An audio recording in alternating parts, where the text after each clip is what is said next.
for everyone joining, let me do a little bit of a recap, especially if this is your first time. So basically, this is the monthly Patreon hangout. I've been trying to figure out formats. We had too many people when we first did this, so we had to move over to a webinar, Ninja, and then we had to switch speakers. But I like the hangout format if we can keep this, if it's small enough group, because then we can just, anyone can talk at any time and we can just converse back and forth and stuff. But what we were just talking about was that I had put the video on YouTube. So this video, so right now, this video is not live, even though it says it's live. It's recording, but it's private.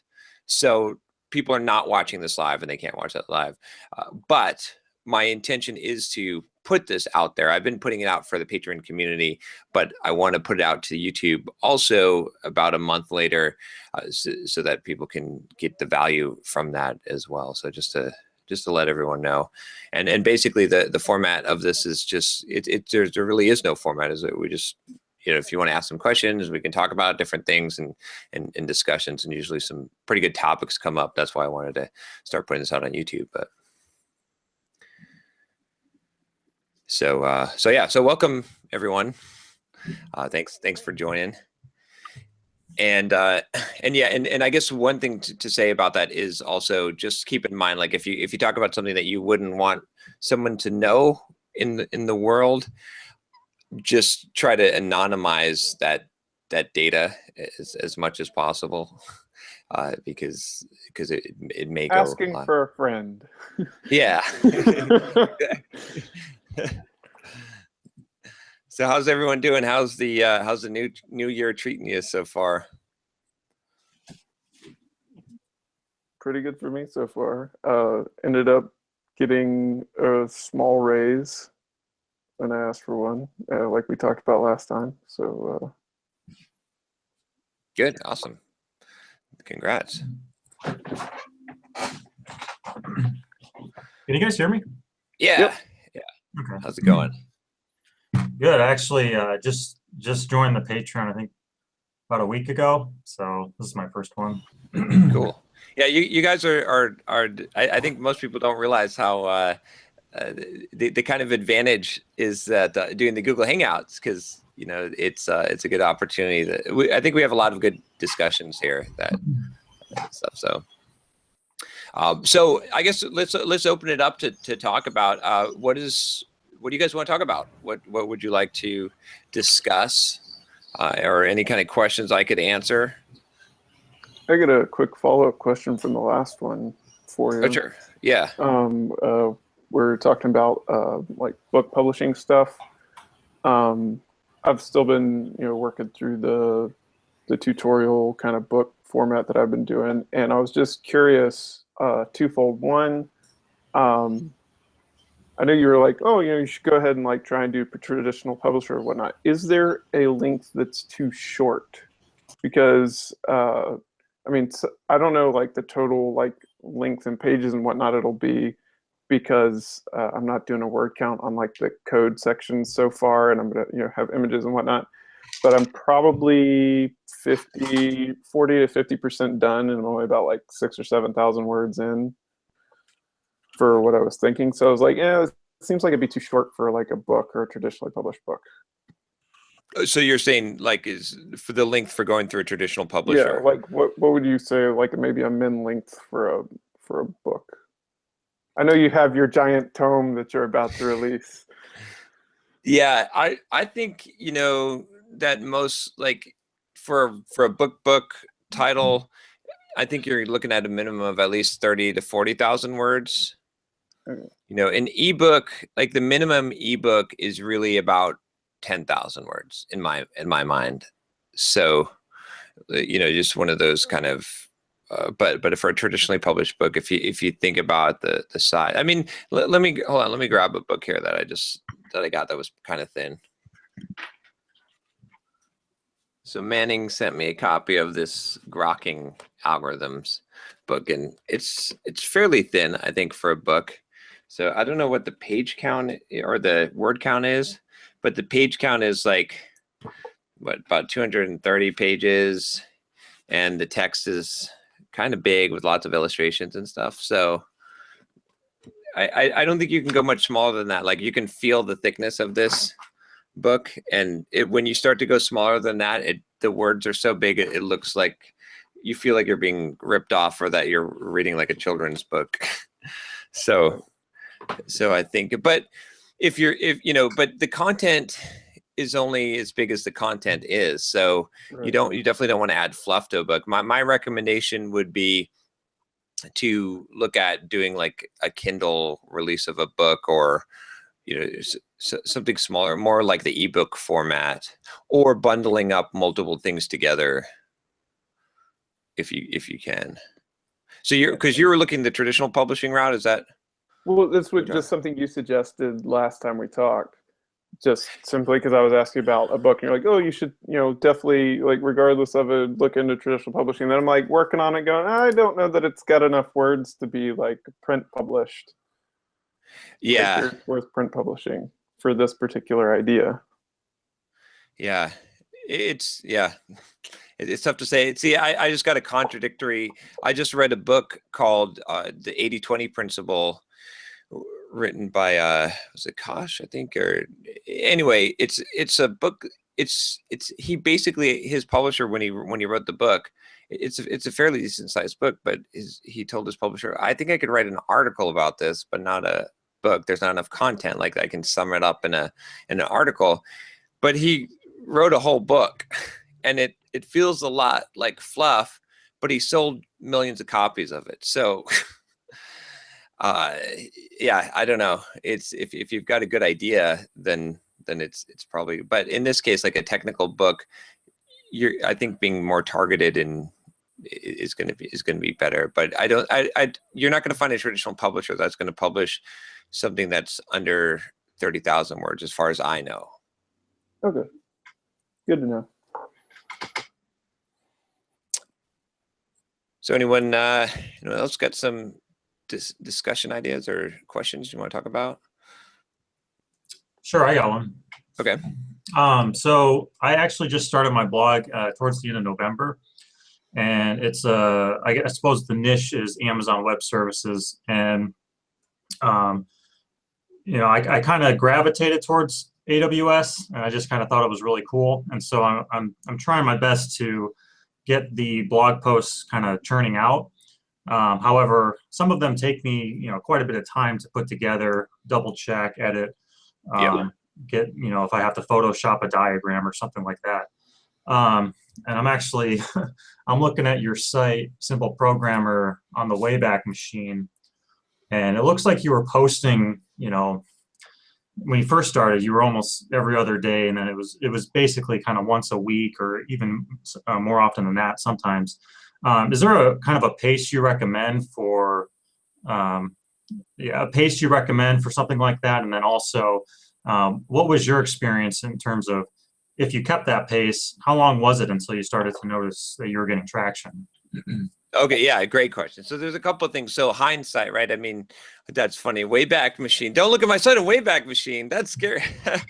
But I think hindsight, I could give you better advice than the path that I always like go through and learn things the hard way. That's just that's just how I am. But it works nice for me, because then I can teach better, because pain is the best way to teach.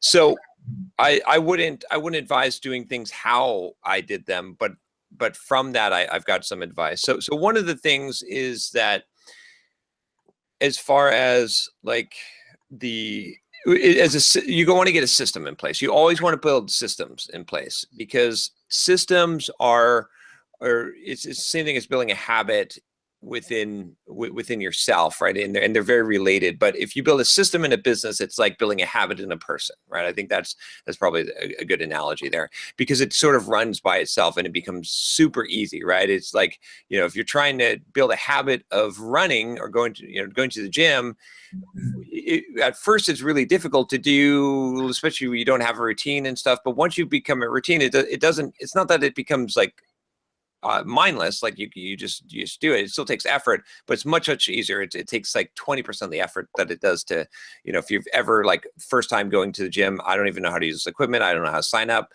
I don't have a schedule, right? that's, 5 times the difficulty of you're regularly doing it. Or, a good example right now is like everyone's like, some people have been telling me, oh, you should run it, you should do a triathlon. I'm like, oh, I haven't even ridden a bike or swam. But if I figured that out, the effort to get there would be really difficult to like get all that stuff in place. But once I had it in place, then, and I had a regular training routine, then it would be just as effortless or it'd be just as difficult as running 4 times a week. It'd be the same thing. So I realize that logically. So the reason why I'm saying that is because what I would recommend that you do is you figure out whatever the system is that's going to work for you for a blog. So start off, write blog posts, make it a small commitment of something like once a week. And what you want to do is you want to try a few different things when you're doing that. Try, figure out how long it takes you, figure out what format, like that, maybe you've got some types of formats of blog posts that you can do, and figure out how to do them. Like, what are you going to do? What are the steps that you're going to take? Are you going to are you going to have a bunch of ideas and then you're going to make outlines and then you're going to fill in the details in the outlines? Or are you going to include images, bullet lists, things like that, link backs to Amazon affiliates? Like, figure out all these kind of things and how long it takes you. Can you time box things, and then start thinking about turning it into a system, a templatized system, right? So a good example is I did this heavily with my Pluralsight courses towards the end of my big push of doing 36 Pluralsight courses in a year. Is by the time that I was at that point, I had a system. And if you look at the last maybe like 20 Pluralsight courses I did, they all have 5 modules in them. Alex. They're all about 2 to 3 hours long. And the first module is always introduction. And then there's like, and you can see that I have they follow the exact same template and format. And so to be really prolific, you have to have that system in place first. So that's what I would say is like, and then you can ramp it up, right? So if you get that system in place, then it becomes so much easier, because you just say, okay, this is a how-to post, and this is what I do for this is I put 3 images in there. It's always about 2,000 words. I always follow this format where I do an introduction, talk about what I'm going to do, then show you how to do it, and then summarize, or it'll be your own thing. But essentially you start out really small. It's almost like doing things that don't scale, right? You start out really small. It might take you a long time to write blog posts, right? It might take you like 6, 7 hours, 8 hours worth of work. But then as you keep doing that, then you're looking for a way to see what works and build a system. And then once you get the system in place, you can shave the time off by a huge degree, right? So right now I have, when I was writing my book, right, my latest book, the blog post chapters, those chapters essentially were blog posts, or they're still coming out as blog posts on the blog. So I have a way that I did it, and I built a system and template on how those chapters go and how I work on those chapters. And so I could pump out a chapter pretty regularly within 2 hours. So that's, normally that might have taken me like 8 to 10 hours, but I could do a chapter in about 2 hours, maybe 2.5 hours. So I got it down to that block. And so that's kind of the value of it. And with the Pluralsight courses, I took something that might take like a month or 2 months, and I got it down to such a system that I could crank out a Pluralsight course in a week and a half worth of time. So does that make sense? Like, that's what I'm talking about as far as developing the system. Yeah, I've kind of done that a little bit with one of them. I haven't done it with all of them. Some of them take me a lot longer than other ones. The how-tos are kind of just a 1, do this, 2, do this. If I have to paste some code, that doesn't take me too long. But yeah, I can try to look at some of the other ones and then make a template from them. And then maybe if I don't have much time that week, I'll do one of the how-tos. Yeah. And you'll eventually figure out, it might be, your system might be that you have 5 different types of blog posts that you always do, or it might be that you only have one and you always do this kind of blog post, or it might be, whatever it is, or there's going to be a few different layers to how you structure it. But when you don't have to make decisions, then it's going to become easier. And then also you're probably going to want to start time boxing at some point where you figure out, if you've got to get a blog post done every week, well, how can you for that, okay, I'm 2 hours in, that means I need to wrap it up. So that your system might be that I'm going to make a part 2 whenever I hit that point, or, it might be whatever it is that you can repeat, because you're going to have to figure out a way to be prolific in order to gain traction. And so that's the key. And as far as gaining traction, how long that it would take, for Simple Programmer, for my blog posts, I mean, I didn't even see anything that would resemble traction until after a year of consistently posting. But it took about, around second year, I started to actually see what I would consider an uptick.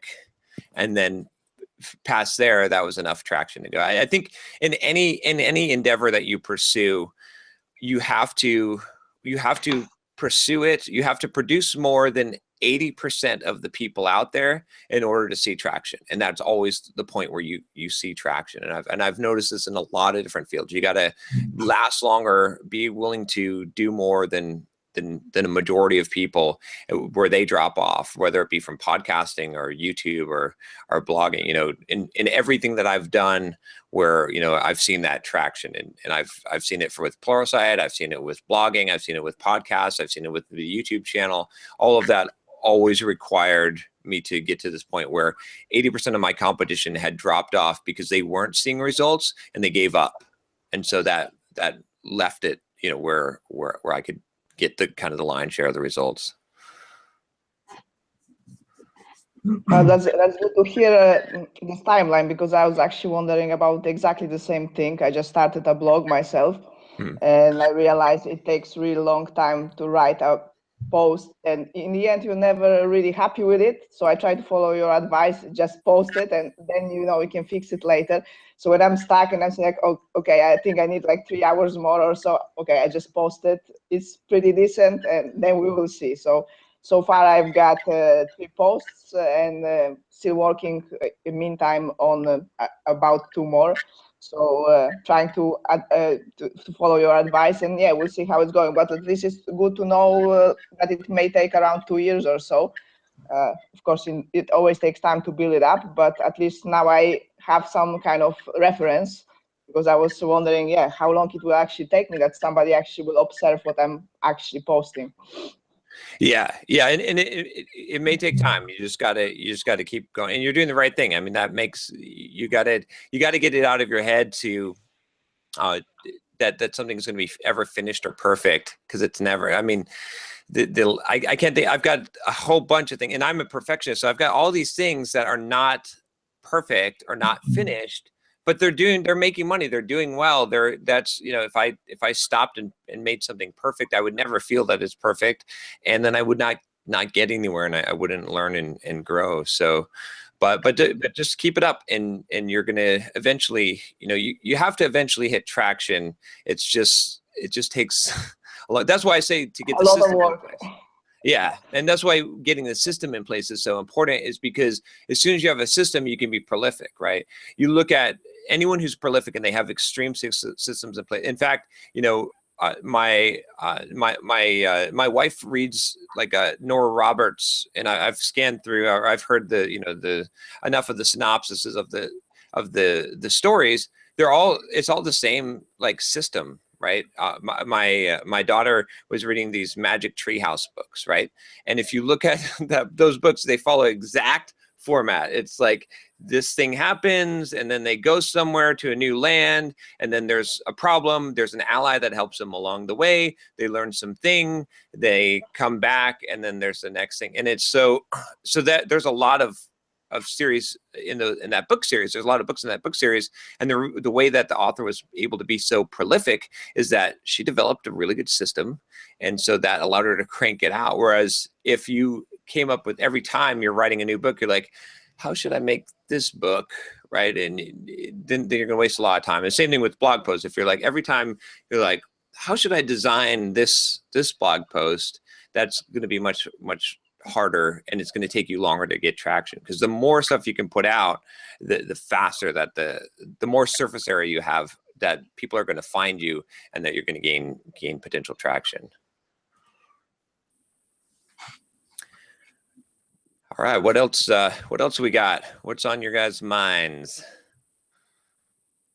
So also maybe what I've got on my mind for already quite some months, as I posted on your Trello board, this was a question, maybe we can touch on it a bit now. So I'm actually oil and gas professional. I've been working in oil and gas for over 6 years. And since in May, I started a Lean Six Sigma course, and then I started data analysis nano degree by Udacity.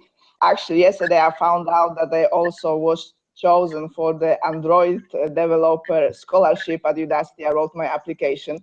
So it seems like it will be more work. On the top of that, I also write a blog and work 8 hours a week, 5 times a week. I was just wondering if you have any tips how to switch from industry like oil and gas to more, let's say, data science, IT, let's say, domain, because I found it very difficult when I go to interview to explain people, how can I be an asset for a company because they don't really understand what oil and gas industry is, and it seems to be a bit difficult, to convince them that I have knowledge. I'm building knowledge right now. Okay, so what I think is actually, I was just reading this today in Tim Ferriss's book where he was the Tools of the Titans. He had interviewed Douglas or Scott Adams, the creator of the Dilbert cartoon, and he's got a really good book, by the way, which is called what is it? How to Fail at Almost Anything and Still Win Big in Life, or something like that. But he talked about there specifically. He said there's two ways to be really successful that he knows of. One of them is to be like the best, like #1 in the world at something, like, to be the best basketball player, to be an NBA player, something like that. But that's really hard to do, to be the best in the world. It's really, really hard. Very few people are ever going to be able to be the best at one thing. But he said the second way is to be in the top 25% of two things. And so, and that he said more people can do that. And he gave his example. He said, I'm not a great cartoonist, I'm not a great artist, but I'm in the top 25%. And I'm not a great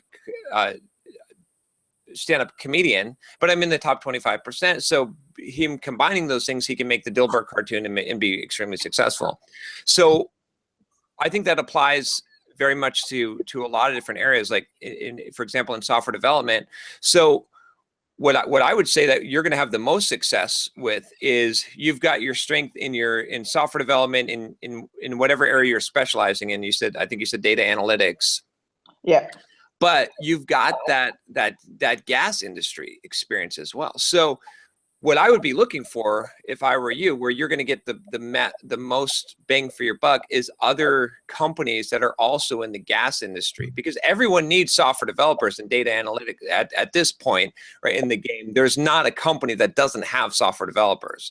So when you come in and you say, rather than you just trying to, like, for example, get a job at Microsoft or something, which, I mean, if you want to, you can. I'm just saying, though, but you've got a unique advantage, because if you come into that industry and you look at the players in the industry and you apply for jobs there, and you talk to them and you tell them what you want to do and what you specialize in, and that this industry, which in a lot of cases today, I think in the software development field, domain knowledge is more important than raw skill, because we can outsource raw skill, but you cannot outsource domain knowledge. So if you've got a unique set of domain knowledge, that's how I would be marketing myself if I were trying to get a job. If I were you, is I'd be like, or trying to improve, go to and switch, maybe even the specialty within the field, is I'd say, okay, let me get a list of everyone who's connected to the gas industry,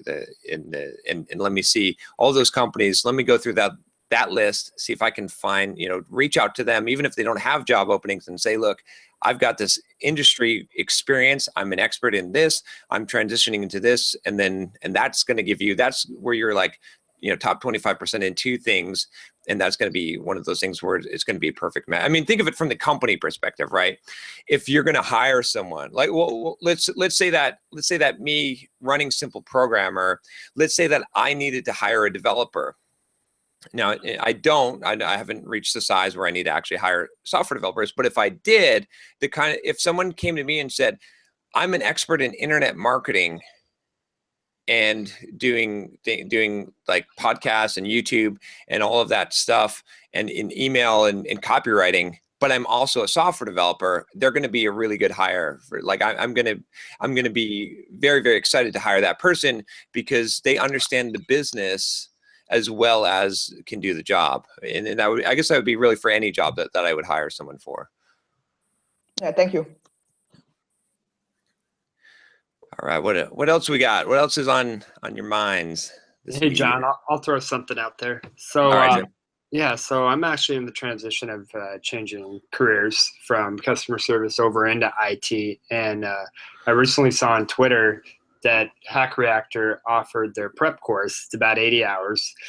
And I wanted to kind of get your take on boot camps in general, because I also got accepted to Launch Code up in downtown Seattle. And I wanted to see if boot camps was the way to go, or if self-learning is still kind of the preferred way to teach yourself and kind of grow your development skills.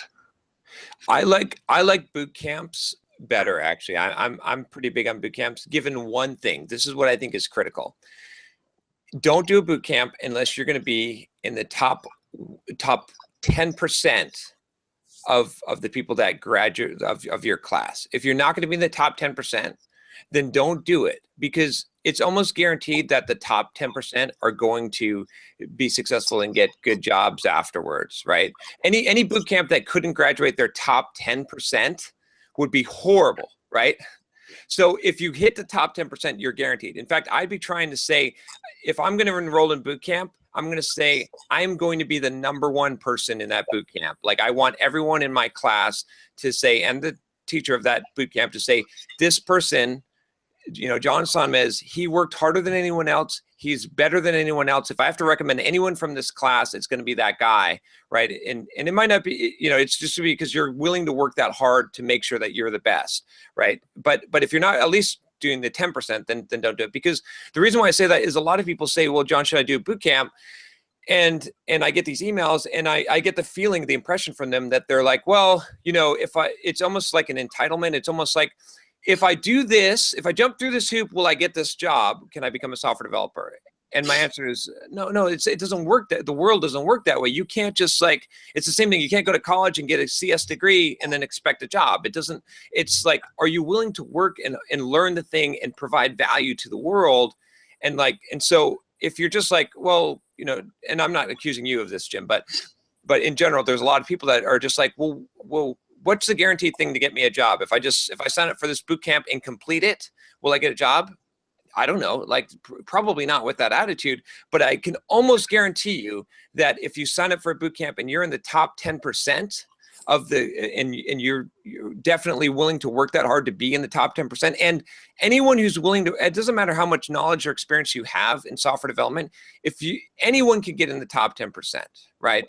I mean, it's not an extremely high bar, right? There's a lot of really beginners starting out there. If you're willing to work 2 times, 3 times as hard as everyone else, you're going to make it in the top 10%. Otherwise, you're just not going to make it anyway. So there's nothing that you can do, right? If you can't, you know, have that level. But if you can hit that top 10%, it's almost guaranteed. So I always want to do things that are almost guaranteed. And like I said, I'm trying to be the #1. Now, there might be some super genius person that you can't be, but then you can still be #2, because the whole thinking is that, right, those boot camps, companies ask the people that are running those boot camps, who's their best person? That's what I want to hire, the best person on the boot camp. And if they say you're going to get a good job with a good salary. So that's to me, that's a guaranteed way to success. Is if you enroll in a reputable boot camp and you honestly are willing to commit to the level of being in the top 10%, that's one of those things where I'm like, well, how could you possibly fail? How could it, like, the boot camp couldn't even exist if they cannot take their top 10% of graduates and place them. So yeah, and actually with Hack Reactor, I know they only hire the top 3%. And, you know, even though it's a 60-hour kind of prep course, I know it's a really reputable boot camp. But I'm thinking to myself, top 3, you know, I might actually not get into that top 3. And now I just wasted 60 hours of prep course. But then at the same time, I think that's also kind of a skill builder in a way. And so that's kind of why I was thinking of going through it. But then my hesitation is, if I don't get in the top 3%, did I just waste all that time? I could have been doing something else. Well, you know, I mean, if you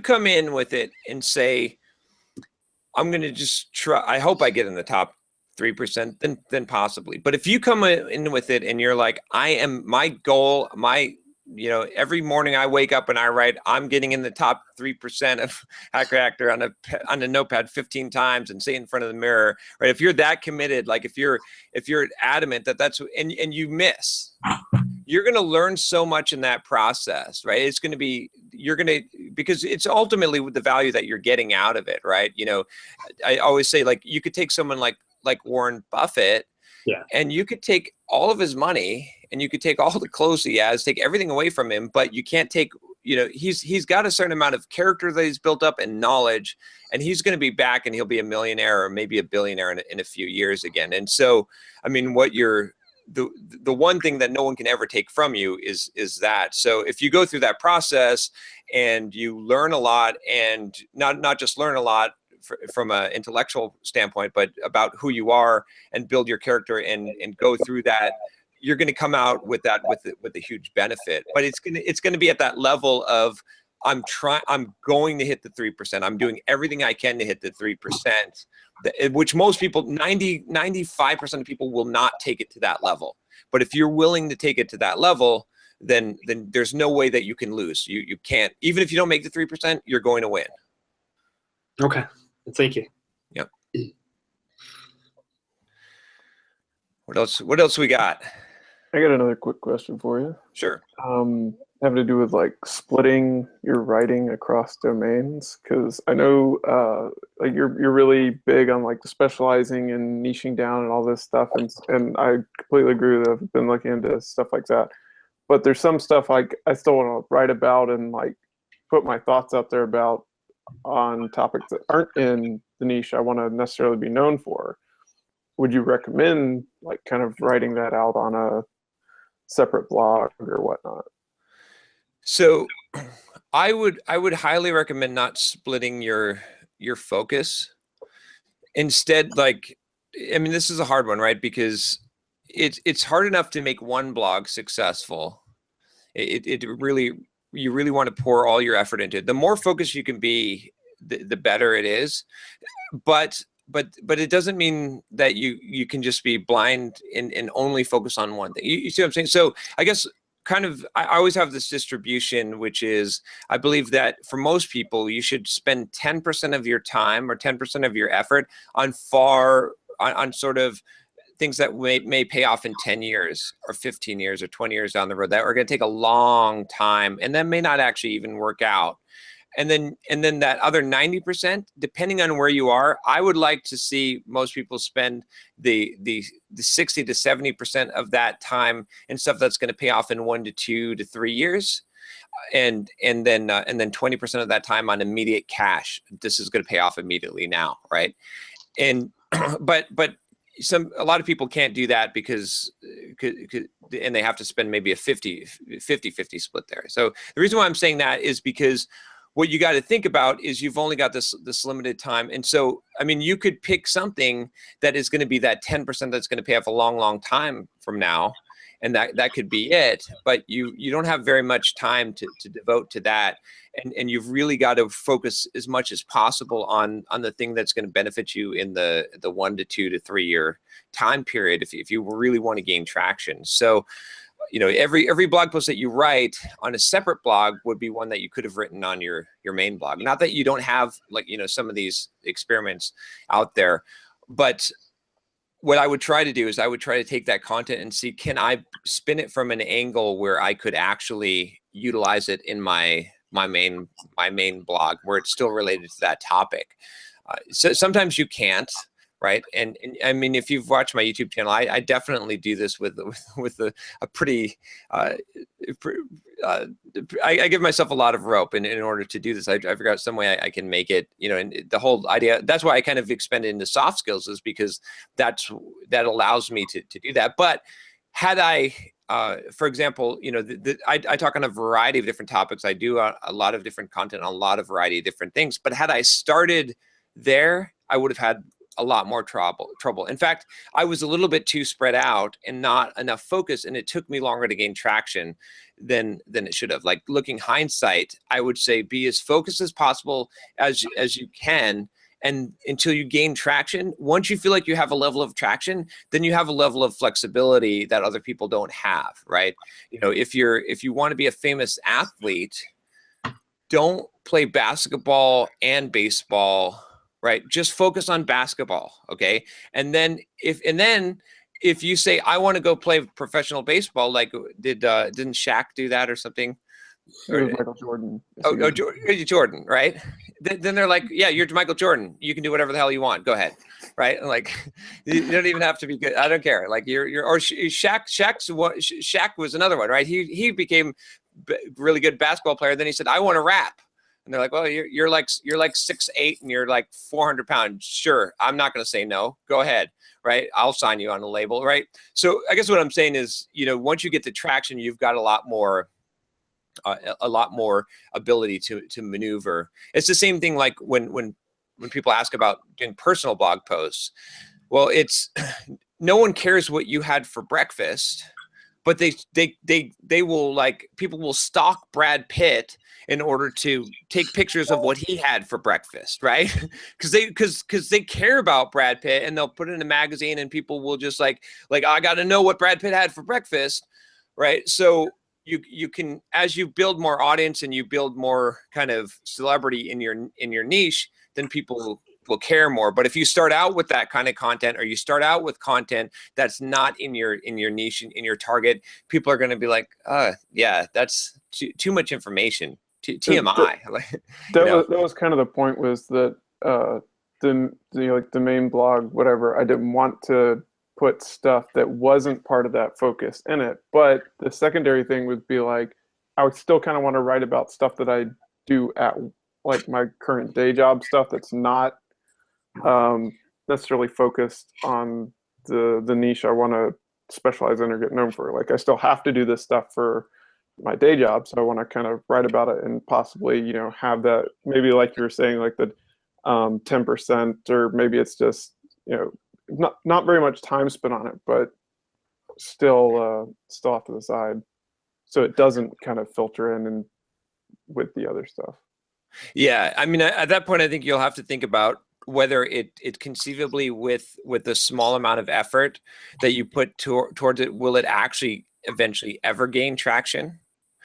You know, or is it just not going to be, you know, or is it something that you're just doing for you because you just want to do it, right? That's another, you know, I'll give you a good example. Like, I was just on Entrepreneur.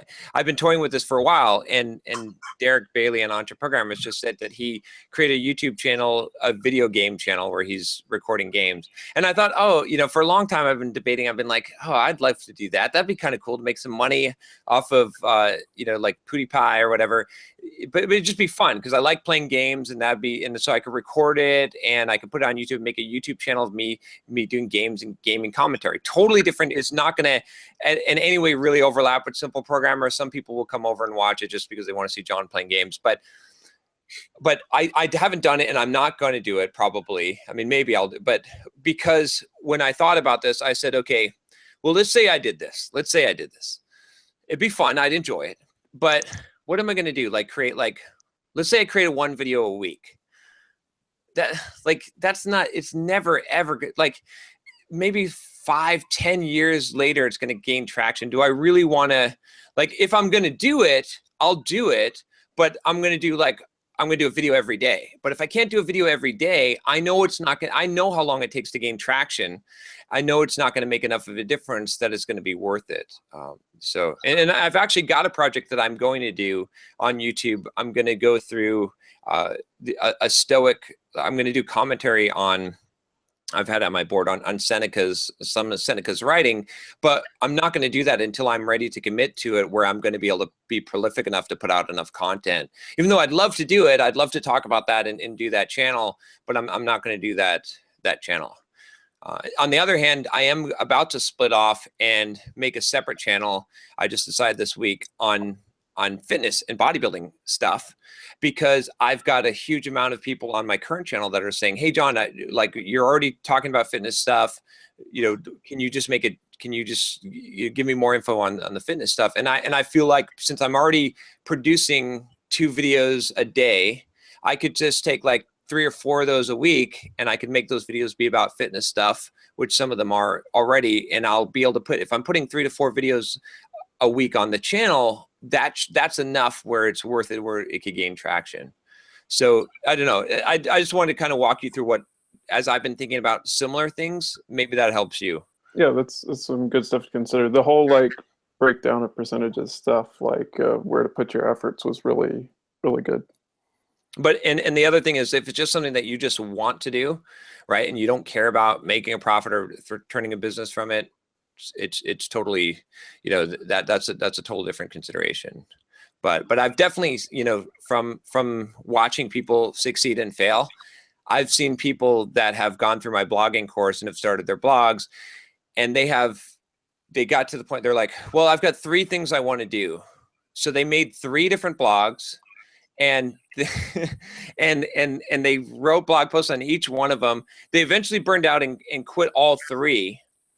And they never got traction on any of them, because what they did was, and in my mind, I was thinking, dang it, what have you done? If you would have just picked one of those things, and instead of writing 1 blog post every week on 3 different blogs on different topics, if you would have written 3 blog posts on that one blog, in fact, if you would have, because you would not have been spreading your effort, if you would have actually gotten 4 or 5, because when you're switching, you know, it's going to require more effort. To write 3 blog posts on 3 different blogs requires the same amount of effort to write 4 or 5 on one. But if you would have just done that, not only would you have not burned out, but you would have had traction, and you would have had success. So that's the other piece to consider, is like, how much time do you actually have? You know, that's your most valuable resource. Where are you going to put it? And, you know, and could that time, if you would have spent that time on the main thing, would you have gained that traction point? Because once you gain traction, right, it's the same thing as like, becoming financially independent. Once you become financially independent and you don't have to work for someone else, you're working for yourself. You just unlocked, bam, you know, achievement unlocked, 8 hours a day. You just bought more time. So it's kind of the same thing. It's like, once you gain traction, let's say that you're writing blog posts. If you hit the point where your blog is generating enough income that you can now hire an editor, or like a VA from the Philippines for a couple $100 a month, that can do the images for your blog posts, or format your blog posts, or spell check them, or post them for you, you just unlock, bam, an extra hour, 2 hours a week. You see what I'm saying? So you want to get to the traction point where things become easier as soon as possible, and not let that stop you. And then once you get to that point, now you've got more bandwidth and you could do more things. Right. That makes a lot of sense.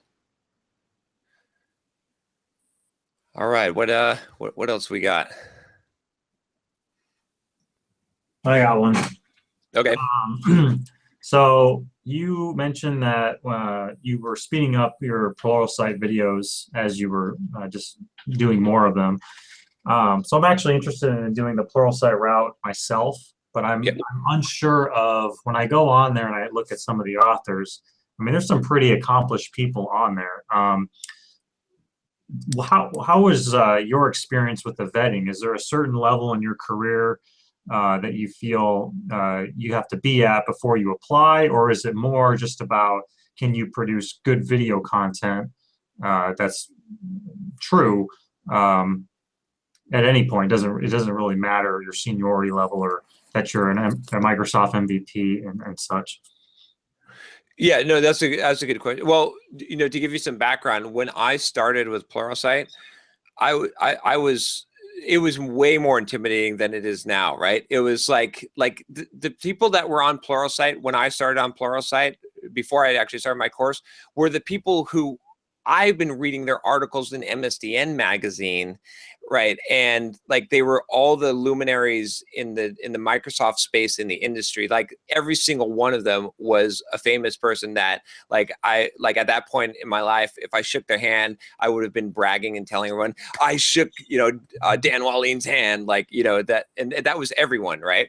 And so I was the only unknown person there, but I didn't let it stop me. I just pretended like I had just as much right to be there as possible, as they did.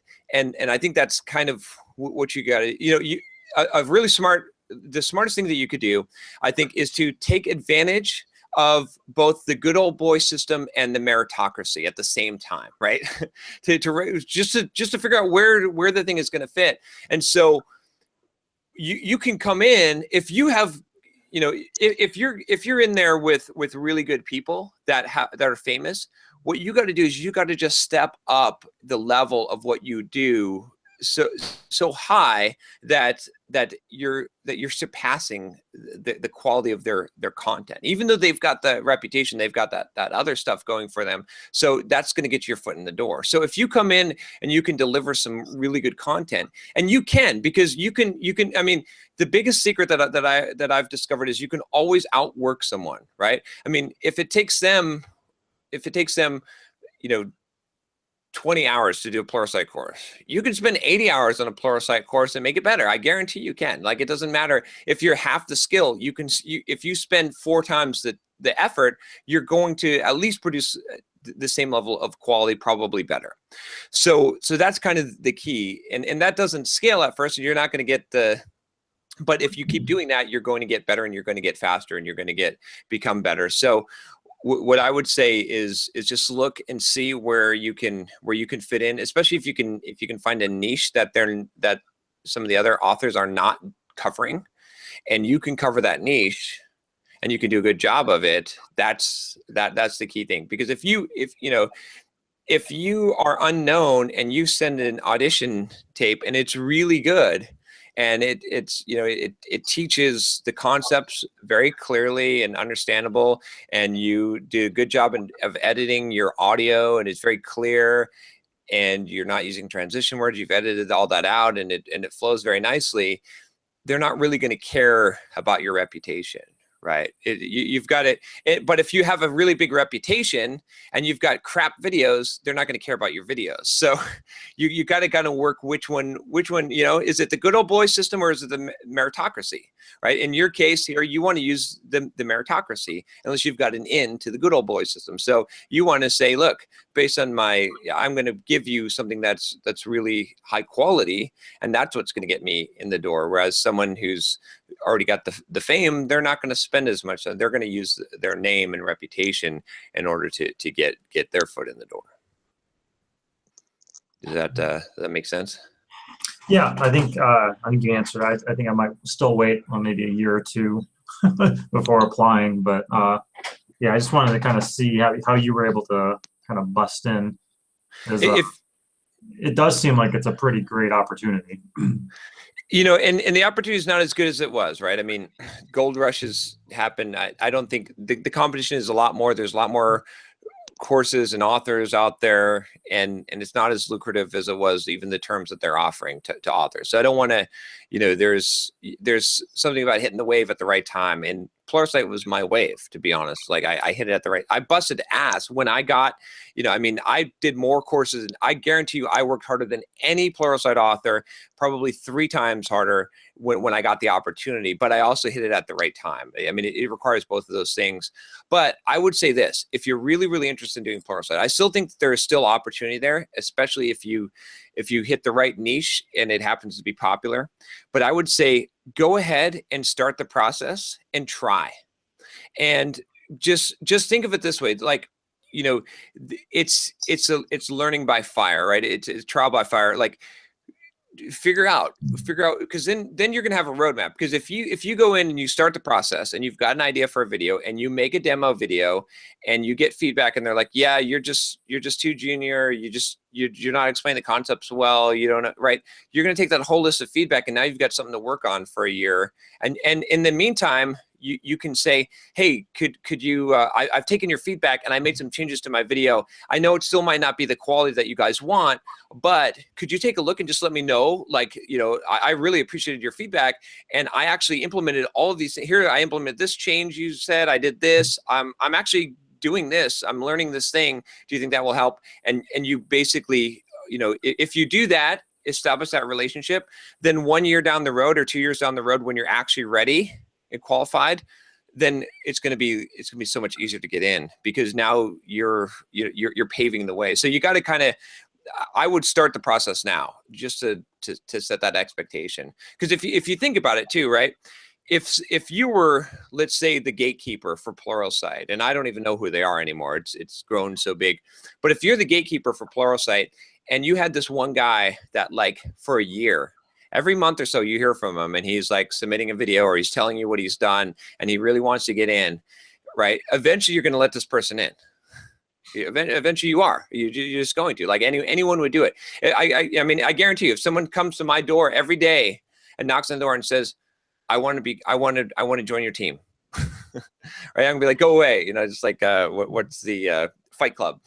Go away. You're too fat. You're too thin. Right? But if they keep showing up, you're eventually gonna be like, man, well, I know this person has gumption and they have perseverance, right? And they're teachable, and that's really all you really need in life. And so, you know, so I just keep knocking at the door. That's what I say. But start it now. That's the mistake people, I think, do, is that they wait until they're ready, and then they're, you know, they're ready, but now they have to prove themselves. Whereas if you've built that relationship along the lines and you've shown yourself as a person that's perseverant, that you're going to get this goal, there's no one going to stop you. Like, it doesn't matter if it's going to take you a year, it's going to take you 2 years, right? Then I'm going to do it.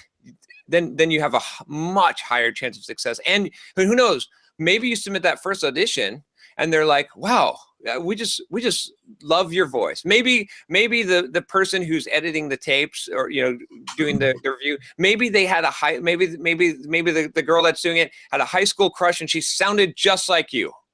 And she says, she's just biased to let you never know, right? You see what I'm saying? Like, give it a shot and see. The worst that you're gonna have to face is some rejection, but just expect the rejection up front.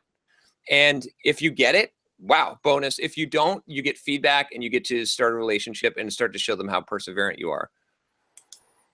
Okay, yeah. I'll do that, man. Yeah.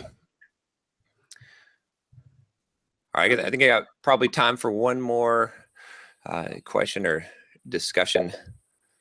I have a question. I just finished listening to the book Deep Work, which I think you also recommended on your channel. And I really like many concepts that are described in that book. And I really want to learn even more about this kind of techniques. I started using Kanban flow, which I actually love it, especially when I see how many Pomodoros a week I've done. I feel really that there was some kind of accomplishment that week. But do you have any other books recommendations or any other tips that maybe you haven't mentioned on your YouTube channel to boost up productivity even more? Yeah, so there's a couple of things I think, like, I'll kind of gear it towards the deep work type of, like doing deep work. And I actually did an evaluation of myself this year, and I was like, what is going on? Because there were some periods in my life where I was very productive and in deep work, and then I felt like in the last year I kind of slipped. I wasn't quite hitting that deep work as much. And there's two things that I came up with that prevented me from doing as much of the deep work that I wanted to do.